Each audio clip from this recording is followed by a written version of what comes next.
YCP social media coordinator అయినటువంటి సజ్జల భార్గవ్ గీతాంజలి మేడంపై సంచలన వ్యాఖ్యలు చేశారు. ఒక బీసీ మహిళ ఇంత దారుణంగా ఆత్మహత్య చేసుకోవడానికి కారణం టీడీపీ జనసేన పార్టీలేనని ఆయన స్వయంగా చెప్తున్నారు. అసలు సజ్జల భార్గవ్కు ఈ మాటలు మాట్లాడే అర్హత ఉందా? ఇన్ని ప్రశ్నలు టీడీపీని సంధించిన ఆయన మరి వెనుక ఉన్న ఆ ఇద్దరు ఎవరు? మరి అక్కడ సీసీటీవీ ఫుటేజ్ బయటకు తీయకపోవడానికి కారణం ఏంటి? ఇలాంటివి ఎందుకు ఆయన ఆలోచించలేకపోతున్నారు? వీటికి ఎందుకు ఆయన సమాధానం చెప్పలేకపోతున్నారు? ఇవన్నీ తెలుసుకునే ప్రయత్నం చేద్దాం. మనతో ఉన్నారు సీనియర్ పొలిటికల్ అనలిస్ట్ అంకమరావు గారు. నమస్కారం అండి అంకమరావు గారు. నిన్న చూసాం గీతాంజలి మరణం తర్వాత వైసీపీ వాళ్ళు ఎంత హంగామా చేస్తున్నారు అని. నిన్న చూస్తే వాసిరెడ్డి పద్మ గారు కావచ్చు, విడుదల రజని, అలాగే సజ్జల భార్గవ్ ఈ ముగ్గురు వెళ్ళి అక్కడ బాధితురాలి భర్తను పరామర్శ చేసి కొన్ని వ్యాఖ్యలు చేశారు. దట్టు సజ్జల భార్గవ్. సో ఆయన అంటున్నారు టీడీపీ వాళ్ళు ట్రోల్ చేసి వేధించారు ఆమెని. అసలు ఆ ట్రోలింగ్ గురించి మాట్లాడే అర్హత సజ్జల భార్గవ్కు ఉందా అంటే ఏం చెప్తారు? వారికే ఉంది. ఎందుకంటే ఎవరినైనా అనే హక్కు వాళ్ళు మాత్రమే తీసుకున్నారు భారతదేశం. వేరే వాళ్ళు అంటే ఆ హక్కు లేనట్టు లెక్క అనమాట. వైఎస్ షర్మిల గారు ఎవరో ఆయనే చెప్పాలి. కాంగ్రెస్ పార్టీలో చేరి ఆమె కాంగ్రెస్ పార్టీ తీర్థం పుచ్చుకున్న తర్వాత ఆ మాట్లాడిన మాటలకి ఏ విధంగా ట్రోల్ చేశారో వాళ్ళే సమాధానం చెప్పాలి. అలాగే మన వైఎస్ సునీత గారు మరి ఆమె గురించి మాట్లాడితే దాని గురించి ఏ విధంగా ట్రోల్ చేశారో కూడా చూడాలి మనం. ఇప్పుడు అది చేసింది ఎవరు? మీ వాళ్ళే కదా. చాలా స్పష్టంగా క్లియర్గా అందరికీ ప్రపంచం మొత్తానికి తెలుసు. ఆ ఒక్కళ్ళే కాదు, తెలుగుదేశం పార్టీ మహిళల నాయకురాల మీద కావచ్చు, లేకపోతే జనసేన వీర మహిళల మీద కావచ్చు, నిన్నటి దాకా ఈరోజు వరకు కూడా చేస్తూనే ఉన్నారు కదా. స్వయానా ఒక మంత్రి గారే ప్రత్యేకంగా ఒక ఛానల్కి ఇచ్చినటువంటి ఇంటర్వ్యూలో వైఎస్ షర్మిల గారి గురించి ఎందుకు ఇట్లా అన్నారు అంటే దాని గురించి రకరకాలుగా మాట్లాడుతూ ఆ విషయాన్ని పక్కదో పట్టించే విధంగా మాట్లాడిన దాన్ని కూడా చూస్తూనే ఉన్నాం కదా. అంటే నన్ను అన్నారు అప్పుడేమైంది అని మాట్లాడారు తప్ప అది పొరపాటు అని అంటలేదు కదా. అంటే ఇప్పుడు సజ్జల భార్గవ రెడ్డి గారు మాట్లాడేదాన్ని బట్టి చూస్తూ ఉంటే గతంలో వీళ్ళెవరూ ఎవరితోటి మాట్లాడలేదు, ఎవరు కూడా ఏ మహిళా నాయకురాలను విమర్శించలేదు. సాక్షాత్తు దేవాలయం లాంటి ఆంధ్రప్రదేశ్ దేవాలయం లాంటి శాసనసభలో ఏం మాట్లాడారో ప్రపంచం మొత్తం చూస్తూనే ఉంది. జగన్మోహన్ రెడ్డి గారు ఒప్పుకోరంట, వాళ్ళ నాయకులు ఒప్పుకోరంట, వాళ్ళది అది సంస్కృతి కాదంట, అది ఒక తెలుగుదేశం సంస్కృతే అంట. ఇప్పుడు ఒక్క ప్రశ్నకు ఆయన సమాధానం చెప్పాలి. 5వ తారీఖు ఆమె మాట్లాడింది, 7వ తారీఖు ఆత్మహత్య చేసుకోవడానికి వెళ్ళింది. మరి భర్త గారు అంతకుముందు చెప్పిన దాని ప్రకారం మరి ఎక్కడెక్కడ ఉంది ఆమె ఫోన్లో ఏం మాట్లాడిందని చెప్పి చెప్పడం కూడా జరిగింది. మరి ఆ తర్వాత 7వ తారీఖు ప్రమాదం జరిగితే ఇప్పటి వరకు పోలీసు వాళ్ళు చనిపోయేంత వరకు కూడా దాని మీద ఎందుకు విచారణ చేపట్టలేదు, ఛార్జ్షీట్ ఫైల్ చేయలేదు? దీనికి సమాధానం చెప్తారా? మరి వాళ్ళు ఎవరు ఒత్తిడి వల్ల చేయలేదు వాళ్ళు? సరే, అక్కడ సీసీ ఫుటేజీ లేదని చెప్పని ఈరోజు ప్రసార మాధ్యమాలు వస్తూ ఉన్నాయి. మరి దాని గురించి ఇప్పుడు మీరే అధికారంలో ఉన్నారు, పక్కాళ్ళని అడిగేది ఏంటి? బాధ్యతలైన వాళ్ళని పట్టుకొని శిక్షించండి. ఏ పార్టీ వాళ్ళైతే ఉంది దాంట్లో దానికి బాధ్యులు అంటున్నారు కదా మీరు. చంద్రబాబు నాయుడు గారు, లేకపోతే లోకేష్ బాబు గారు, అలాగే పవన్ కళ్యాణ్ గారు అని చెప్పి మీరు ఉదాహరిస్తున్నారు కదా. వాళ్ళని మీరు ఆధారాలన్నీ సేకరించేసి మీ దగ్గర ఉన్నాయి కదా. మీకు భారతదేశంలో సిబిఐ అంటే గొప్ప సంస్థ సిఐడి వాళ్ళు ఉన్నారు కదా మీ చేతుల్లో.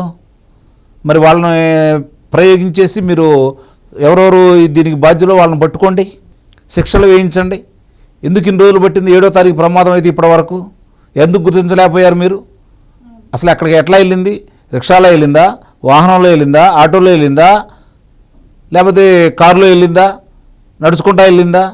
మీ దగ్గర ఏమైనా సాక్ష్యాధారాలు ఉన్నాయా? ఒంటరిగానే వెళ్ళిందా? చెప్పాలి కదా ఇవన్నీ.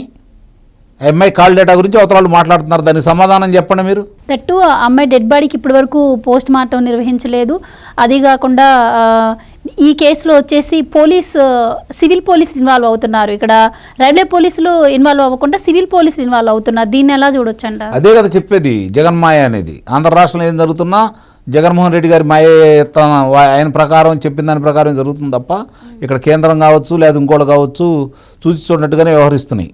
ఇక్కడ వాళ్ళదే ఇష్టారాజ్యం. చూసాం కదా మనం విమానాశ్రయం, విశాఖపట్నం విమానాశ్రయంలో ఏం జరిగిందనేది. కాబట్టి అక్కడే సీసీ కెమెరాలు లేవు. రైల్వే స్టేషన్లో ఎందుకు అట్టి పెడతారు వీళ్ళు? వీళ్ళు ఎవరిని ఏం చేయాలో ముందుగానే అనుకొని చేసుకుంటారు వీళ్ళు. ఇప్పుడు ఇవన్నీ చూస్తూ ఉంటే ఇంకెక్కువ అనుమానం బలపడతా ఉంది. వీళ్ళే అమ్మాయిని చంపారేమో అనే అనుమానం బలపడతా ఉంది. కొన్ని ఉదాహరణలు కూడా కనపడతా ఉన్నాయి దాంట్లో. వాళ్ళ భర్త గారు మాట్లాడిన సంపూర్ణంగా లేదు, అది కట్ చేసేసినట్టు స్పష్టంగా అర్థమైపోతూ ఉంది. ఓకే, ఆయన మొన్న చెప్పింది ఏంటి?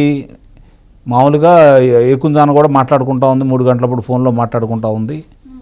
మాకు ప్రశంసించిన వాటి గురించే చెప్పిందే తప్ప విమర్శించిన వాటి గురించి చెప్పలేదని చెప్పి కూడా చెప్పారు కదా ఆయన.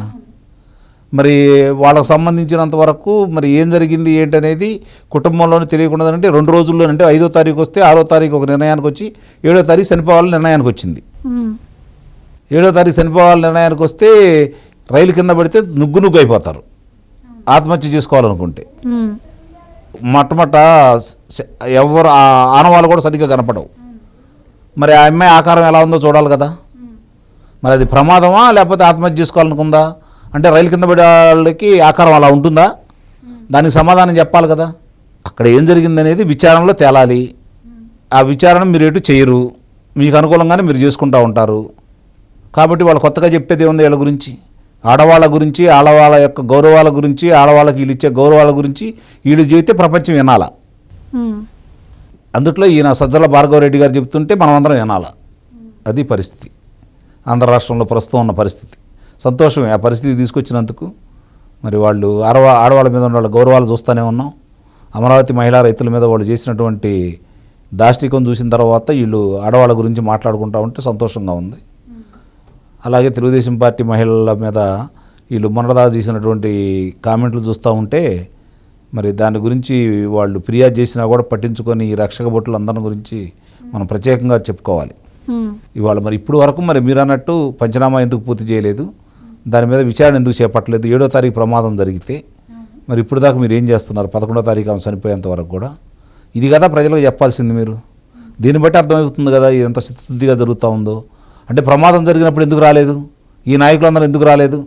అంటే కేసుని సిబిఐకి అప్పగించాలనే డిమాండ్ కూడా వస్తుంది. మరి వైసీపీ యాక్సెప్ట్ చేస్తుందంటారా? వీళ్ళెవరికి యాక్సెప్ట్ చేయడానికి 2 రోజుల్లో దాదాపు ఈ రోజే ఎన్నికలకు సంబంధించినటువంటి నోటిఫికేషన్ రాబోతుందని చెప్పి చెబుతున్నారు కదా. ఆ తర్వాత వీళ్ళు ఏం చేస్తారు అవన్నీ ఎన్నికల సంఘం తీసుకుంటుంది. Right, thank you so much అండి.